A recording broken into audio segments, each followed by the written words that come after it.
সিরাতুন নবী রবিউল আউয়াল মাস আসলেই তারা বলেছেন যে বিশ্ব মানবতার মুক্তিদূত মুহাম্মদ রাসূলুল্লাহ সাল্লাল্লাহু আলাইহি ওয়াসাল্লামের আদর্শই শ্রেষ্ঠ আদর্শ।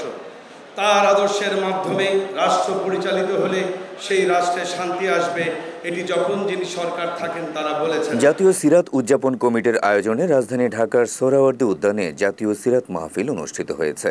শনিবার বিকেল ৩টা থেকে মাহফিলের মূল আয়োজন শুরু হয়। বৃষ্টি উপেক্ষা করে দুপুর ২টা থেকে দেশের বিভিন্ন অঞ্চল থেকে সোহরাওয়ার্দী উদ্যানে আসতে থাকেন হাজার হাজার ধর্মপ্রাণ মুসল্লি।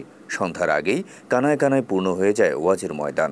মূল আয়োজন শুরুর আগে ইসলামিক সঙ্গীত, হামদ ও নাত পরিবেশন করেন শিল্পীরা।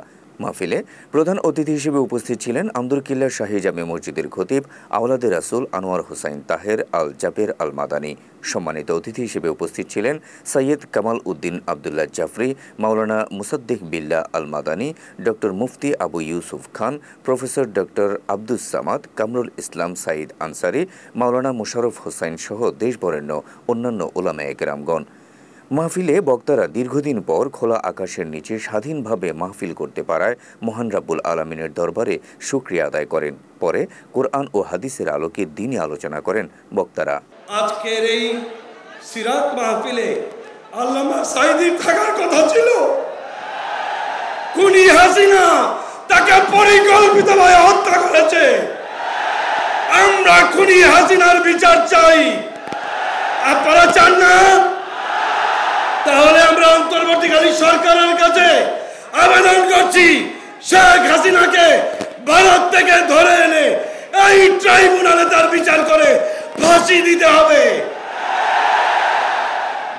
তৃতীয় কথা, শেখ হাসিনা বলেছিল, শেখ হাসিনা চেয়েছিল বাংলাদেশ থেকে ইসলাম নির্মূল করতে, যার কারণে 2024 সালের 1 আগস্ট বাংলাদেশ জামাত ইসলামী এবং ইসলামী ছাত্র শিবিরকে তারা নিষিদ্ধ করেছিল। কিন্তু আল্লাহু খায়রুল মাকিরিন, ওরা আমাদেরকে নিষিদ্ধ করা চেয়েছিল, আল্লাহ তাআলা ওদেরকে বাংলাদেশ থেকে নিষিদ্ধ করে দিয়েছেন। সুতরাং এটা পরিষ্কার, এই দেশে আর কিছু থাক না থাক, ইসলাম থাকবে ইনশাআল্লাহ। শেষ কথা, 17টি